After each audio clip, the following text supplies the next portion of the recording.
وَإِن كُنتُمْ عَلَى سَفَرٍ، اور اگر تم سفر میں ہو، وَلَمْ تَجِدُوا كَاتِبًا، اور لکھنے والا نہ پاؤ، فَرِحَانٌ مَقْبُوضَةٌ، تو گروی رکھنا ہے قبضے میں دیا ہوا، یعنی جو آدمی قرض دے رہا ہے اسے مقروض کوئی چیز دے دے، اپنی کوئی چیز گروی رکھ دے اور کہے کہ جب میں آپ کو قرض واپس کروں گا تو پھر مجھے یہ چیز دے دیجیے گا۔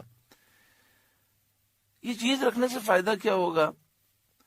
اس سے فائدہ یہ ہوگا کہ قرض لینے والے کو بار بار چیز یاد آئے گی، تو جب جب اسے اپنی چیز یاد آئے گی تو اسے یاد آئے گا کہ میں مقروض ہوں، مجھے فلاں کو قرض واپس کرنا ہے۔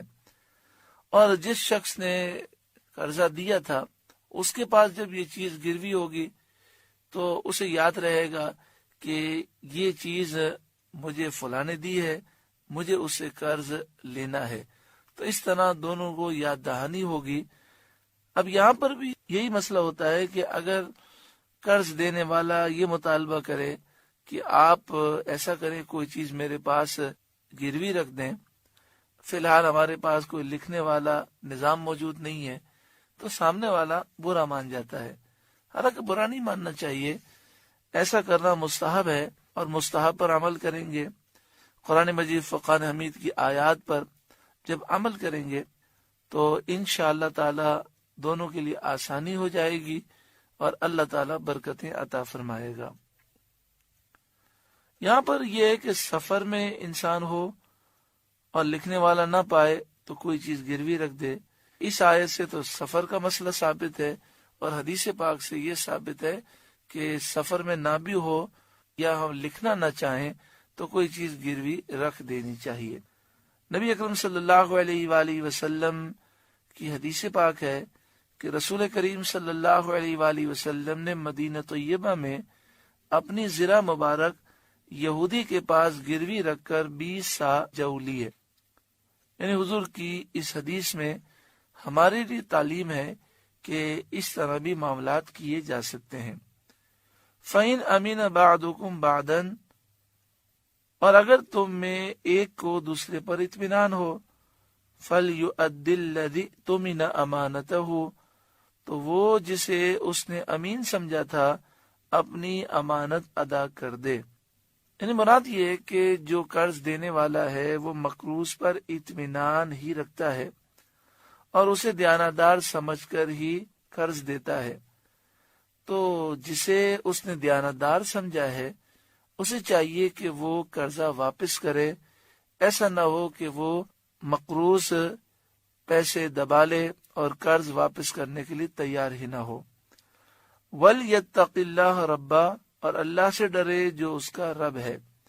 وَلَا تَكْتُمُوا الشَّهَادَةَ، اور گواہی نہ چھپاؤ، یعنی جب گواہی کی ضرورت ہو تو گواہوں کو چاہیے کہ وہ گواہی دیں، اس میں سستی نہ کریں اور گواہی کو نہ چھپائیں۔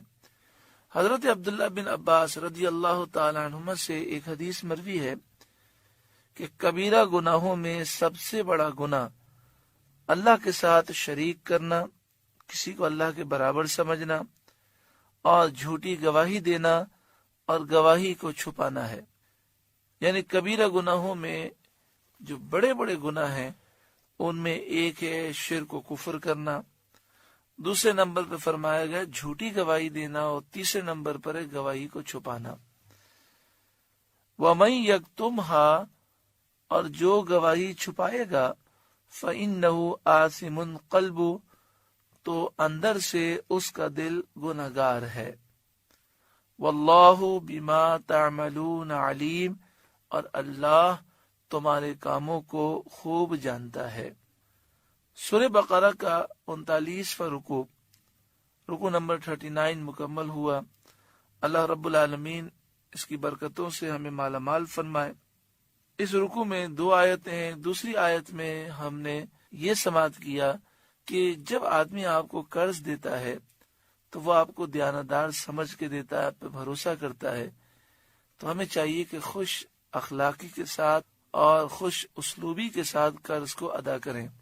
ہمارے معاشرے میں یہ ہوتا ہے کہ جب قرض لینے کے لیے آتے ہیں تو لوگ بڑی خوش اخلاقی سے پیش آتے ہیں، اور پھر جب قرض دینے کی باری آتی ہے، واپس کرنے کی باری آتی ہے تو بہت تنگ کرتے ہیں، اور بسا اوقات وہ قرض واپس کرنے سے انکار بھی کر دیتے ہیں، لوگوں کے پیسے کھا جاتے ہیں۔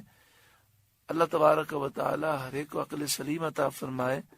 نبی اکرم صلی اللہ علیہ وآلہ وسلم اس معاملے میں کس قدر آپ تعلیم فرماتے کہ حدیث پاک میں ہے کہ جب آپ نماز جنازہ کسی کی پڑھاتے تو پہلے یہ سوال کرتے کہ اس پر کوئی قرض ہے۔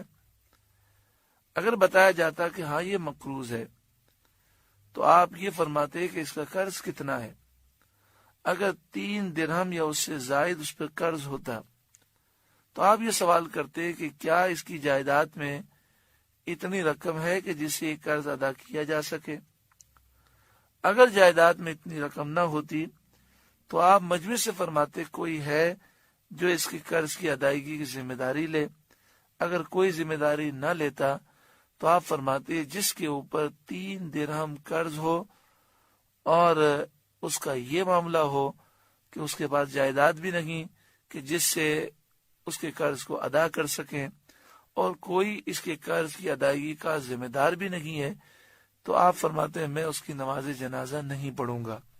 نصیحت یہ تھی کہ قرض کے معاملات میں احتیاط کریں، ضرورتاً قرض لیا جائے اور کوشش کی جائے کہ اسے وقت پورا ہونے سے پہلے خوش اسلوبی سے ادا کریں۔